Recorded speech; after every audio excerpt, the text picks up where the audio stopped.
Doctor Yunus খালি আসছে খালি চলে গেছে। ডাক্তার ইউনূস যাওয়ার সময় কিছু নিয়ে যায় না।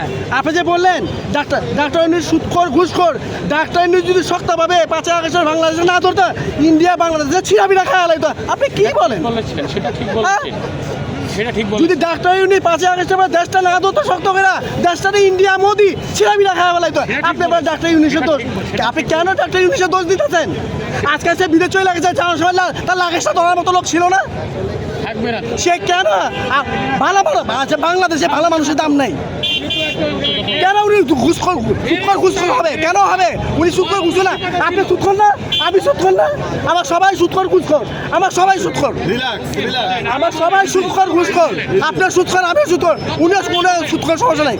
উনি বাংলাদেশে যা দিয়ে গেছে, উনি বাংলাদেশে যা দিয়ে গেছে, পরে মনে করবেন যে কি হারাইছেন। হ্যাঁ, উনি 5 আগস্টটা বলে দেশটা যদি ভালো করে না ধরতো, ওই ইন্ডিয়া মোদি হাসিনা দেশটা ছিড়াবিড়া খেলা লাগতো, দেশটা নির্বাচন হইতো না, তারেক জিয়া বসতে পারতো না, আজকে আমরা সুন্দর বাজারে করতে পারতাম না, ইন্ডিয়া খেলা লাগতো।